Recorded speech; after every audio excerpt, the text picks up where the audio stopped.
Hello, folks, and welcome to Reasoned UK with me, Darren Grimes. Thank you very much for your company. We've got to talk about today the scourge of cousin marriage and how actually it's still been welcomed in British life and far too often actually in homes up and down the country. The scourge of it is on an industrial scale.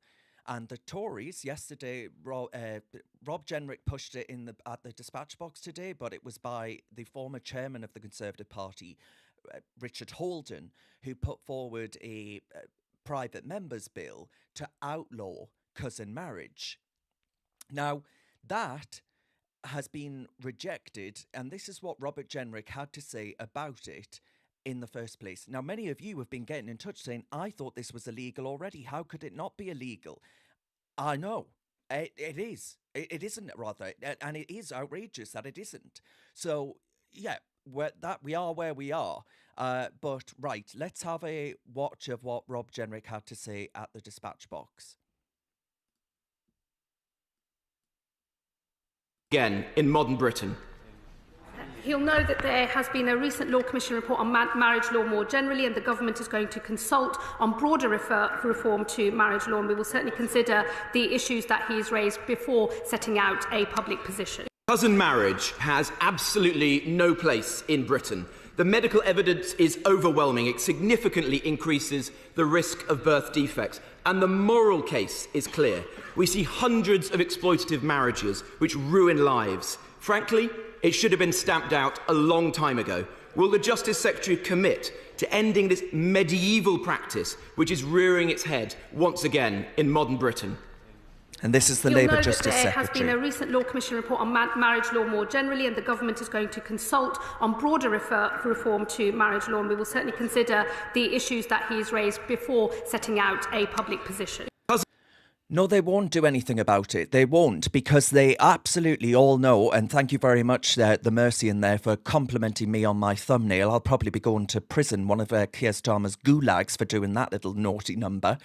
But look, the reason that Shabana Mahmood there, the Justice Secretary, won't commit to outlawing cousin marriage is because they know that there will be constituents in their constituencies. Let's not forget, many members of the cabinet today came close to losing their seats over the issue of Gaza. It was a push in the name of religious sectarianism to get them out of office. So they're absolutely terrified. They don't want to disrupt community tensions by outlawing cousin marriage, something that we in British society and British life find sickening to the core of who we are and the pits of our stomach.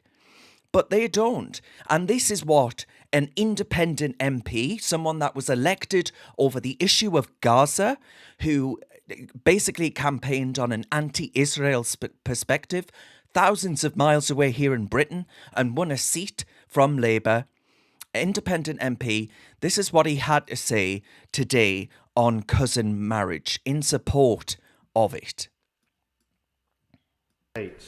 There are documented health risks with first cousin marriage, and I agree this is an issue. This is an issue that needs greater awareness on.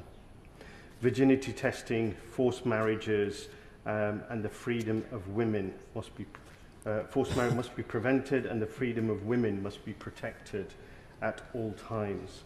However, the way to redress this is not to empower the state to ban adults from marrying each other, not least because I don't think it would be effective or enforceable. Instead, the matter needs to be approached as a health awareness issue and a cultural issue where women are being forced against their will to undergo marriage. In doing so, it is important to recognise for many people this is a highly sensitive issue.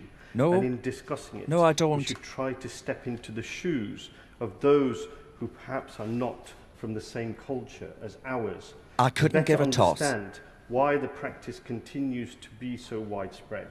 No. An estimated 35 to 50% of all sub-Saharan African populations either prefer or accept cousin marriages, and it is extremely common in the Middle East and in South Asia. Then they're welcome to do that over there, sod off. The reason the practice is so common is that ordinary people see family intermarriage overall as something that is very positive. Ordinary something people. That helps build family bonds and helps put families on a more secure financial foothold. However, as is well documented, it is not without health risks for the children of those relationships, some of whom will be born out of wedlock. Instead of stigmatizing those who are in cousin marriages or those inclined to be, a much more positive approach would be to facilitate advanced genetic test screening for prospective married couples, as is the case in all Arab countries in the Persian Gulf, and more generally to run health education programs targeting those communities where the practice is most common. I would therefore urge the House to vote against this motion and to find a more positive approach to addressing the issues that are caused by first cousin marriages, including the health risks and the consequences of modern conflicts and displacement of population around the world. Thank you. So there he says that actually this is good for the nuclear family. This is good for family tension and communication. That actually cousin marriage brings the families closer together. Quite literally, yeah, brings them closer together. They're shagging their cousins. Of course it is. But that is disgusting. He keeps referencing there the Middle East, Sub-Saharan Africa. This happens over there. Fine. If you want to do that, you know where the door is. You're more than welcome to go over there and marry your cousins and whoever else you want to marry, but you don't do that in Britain. We don't do that over here. We do not want the NHS to have the additional burden of genetic abnormalities that we all have to pay for through the disability bill, through the healthcare system. Thanks to the fact that we're saying, oh, we've got to be kinder, gentler to community tensions and culture. This is the way we do that. He even said there, ordinary families support this. Ordinary families.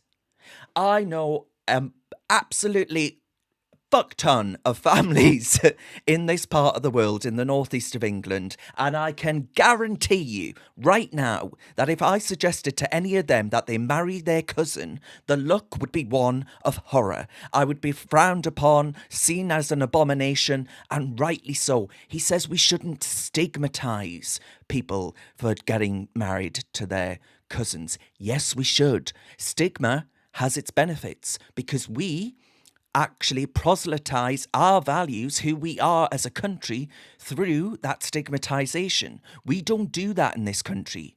That isn't us. And these are the same kind of people saying that we need blasphemy laws in Britain, right? It was only last week or the week before that we heard in the House of Commons people saying to burn, to deface a Quran ought to be a punishable offence because you've caused offence.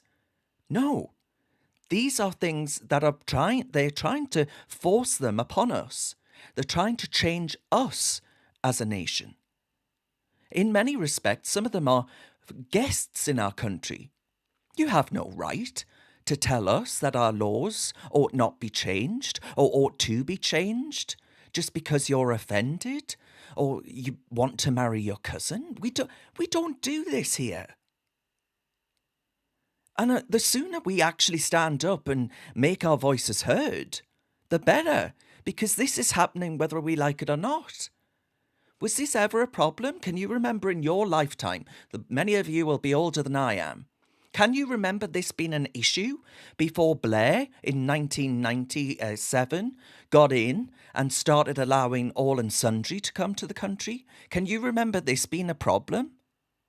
Do you remember it being debated on the floor of the House of Commons? I don't. So have a little watch of this because it's a documentary that Channel 4 did for Dispatches a few years back.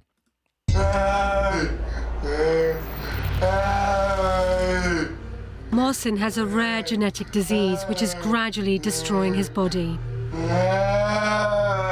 He was born with it because his mother and father are first cousins. More than half of British Pakistanis marry their first cousins.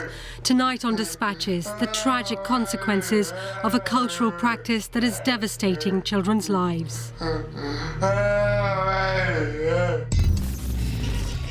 So did you hear that stat there? More than half of British Pakistanis marry their first cousins. And it causes genetic... by the way, my heart breaks for this boy. It absolutely does. The pain and anguish that he must be in. And it's no doing of his. But we're told in the House of Commons, the seat of British power, the mother of all parliaments, that we ought to accept this.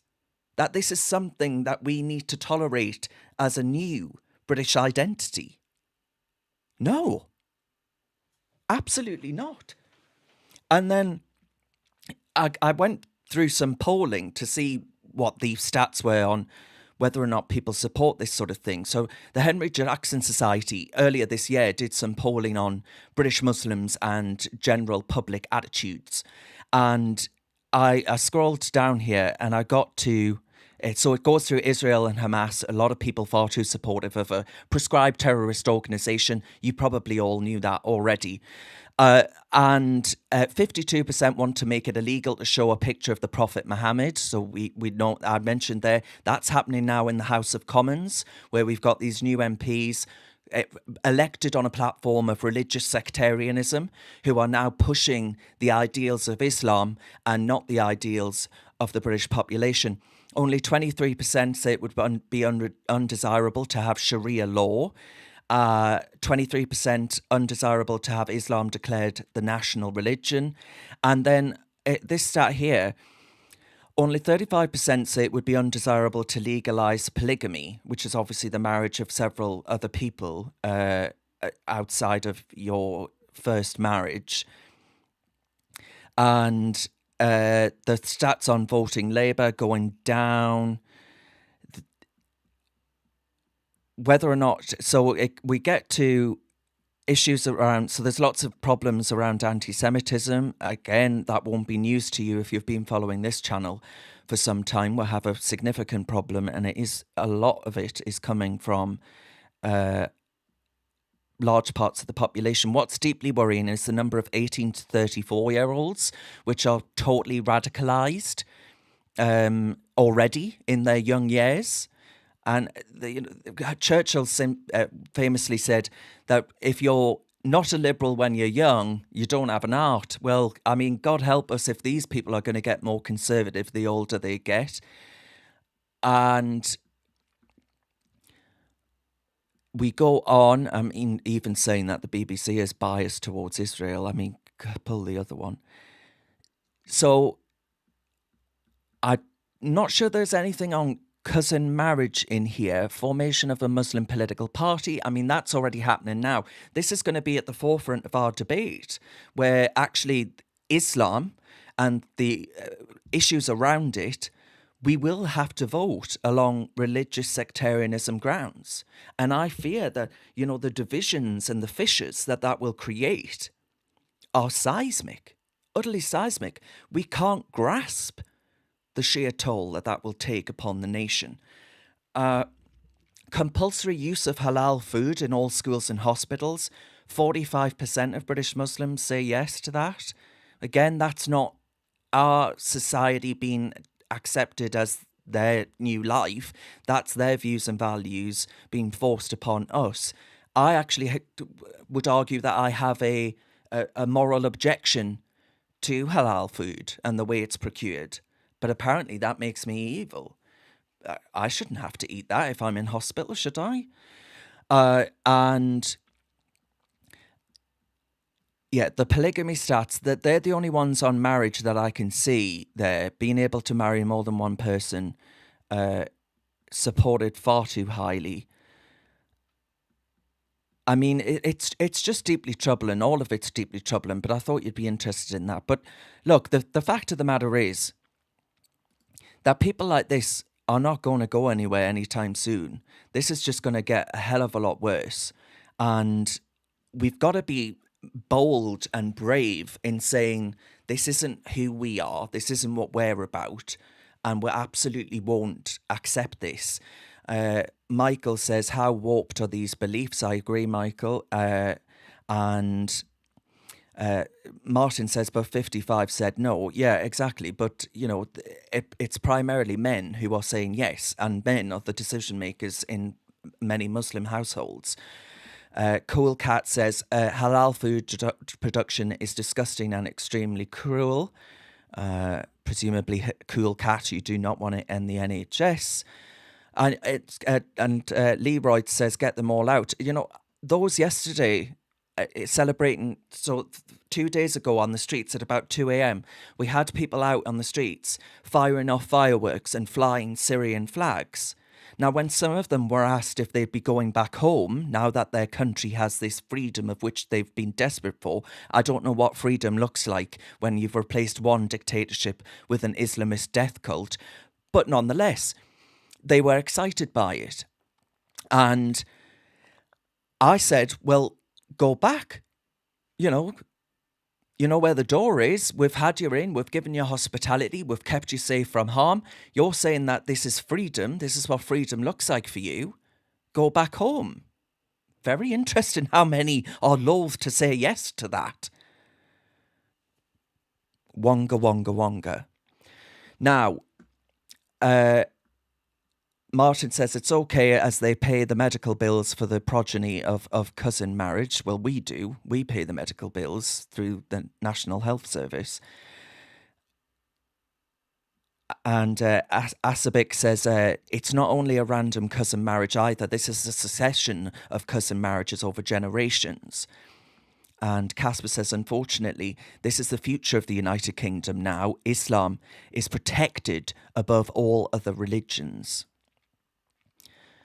And Octavia says, a super chat, thank you, Octavia. She says, get Sunil Sharma on. He's been on Andrew Gold. He talks about this a lot and the strain it causes on NHS resources. Octavia, I may well take you up on that. I'll have a look at that interview with Andrew Gold. Thank you for that tip.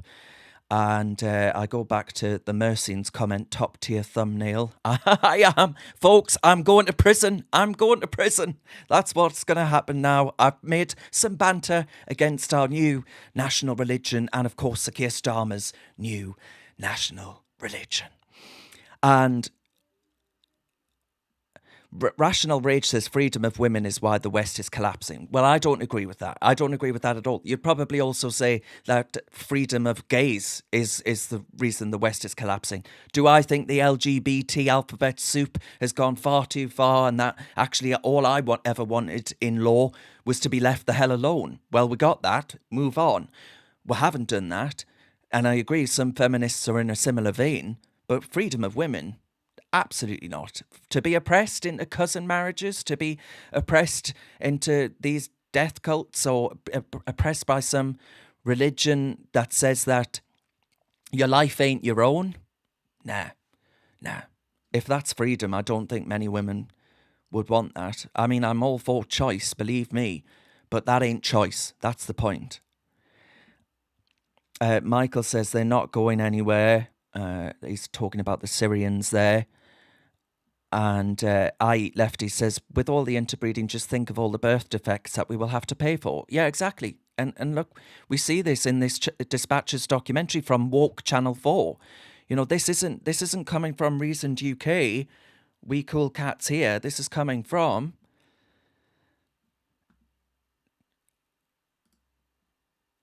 Channel 4. And, you know, talking here.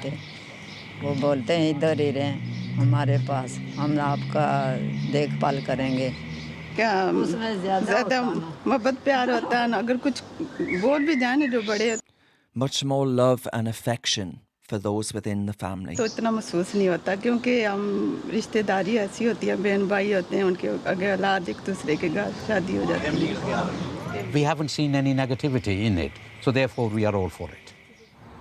Although between I mean, can I just go back to the start of this documentary? Mohsin Akhtar is 7. Mohsin has a rare genetic disease which is gradually destroying his body. He was born with it because his mother and father are first cousins. More than half of British Pakistanis marry their first cousins. Tonight on Dispatches, the tragic consequences of a cultural practice that is devastating children's lives. And that man has the gall to say to journalists, we don't see any negatives in it. Are you seeing what I'm seeing on your screens right now? No negatives. This man is severely disabled because of genetic impacts, thanks to his family background being that of a British Pakistani one, who marry off their first cousins. No impact. I mean, I can't understand what would lead a culture to do that, because you grow up knowing that your child is going to have their life severely impacted in a deeply material way because of your desire to appease your family and adopt a culture that is so backward it's positively medieval. I don't want that here. We shouldn't have that here. We shouldn't be pandering to people. And both political parties have done it, by the way. Both political parties, grooming gangs, cousin marriages, halal in hospitals, whatever else. Both political parties skirt away from the issues. Too toxic. We can't talk about this. Well, no, we do need to talk about this. It's all well and good for the former chairman of the Conservative Party to put forward a private member's bill now to ban the practice of cousin marriages, now that he's out of power and he knows that a Labour Party, totally in hock, on bended knee, as Sir Keir Starmer does all too often. I'm not talking about Lord Ali, by the way. I'm talking about what he did with Black Lives Matter. He took the bended knee then. And look, they're in hock. They don't want to lose their seats. They're scared that the Muslim vote, growing and growing, growing and growing, will be the end of their party. So they don't want to talk about these issues. So for the Tories to come along now and say, oh, well, we're the brave guys. No, you had 14 years in power, mate. 14 years, and you didn't sort it out then. We knew this was going on. This documentary here, that's from... It was uploaded in 2018. It doesn't actually say what year it was produced. I'll find out for you. But listen, we've known this has been going on for years and years and years. And the Tories did naff all about it. Right, what are you saying? What are you saying? Ganesh says there was a BBC documentary that shows how bad cousin marriages are. Ashley says polyamorous marriages are a problem in the UK. It costs the taxpayers too much money. Yeah, I agree. And Jenny says they just go to Pakistan and marry there, then come home and claim disability benefits. I mean, that's a real problem. That is a real problem. Almost like actually we need to close our borders and stop this problem happening in the first place. Rohit says the Tories have been silent for 14 years.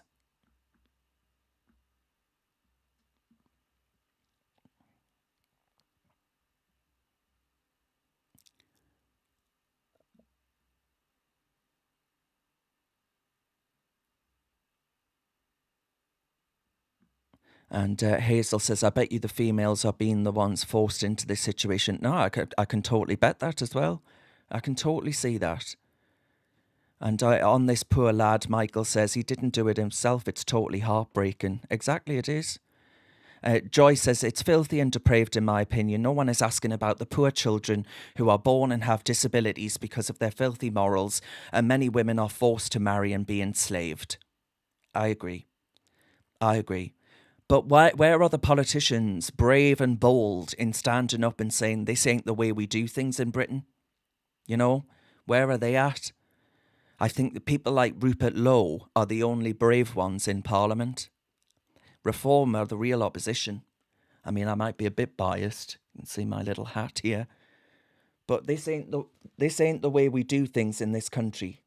In this one right here.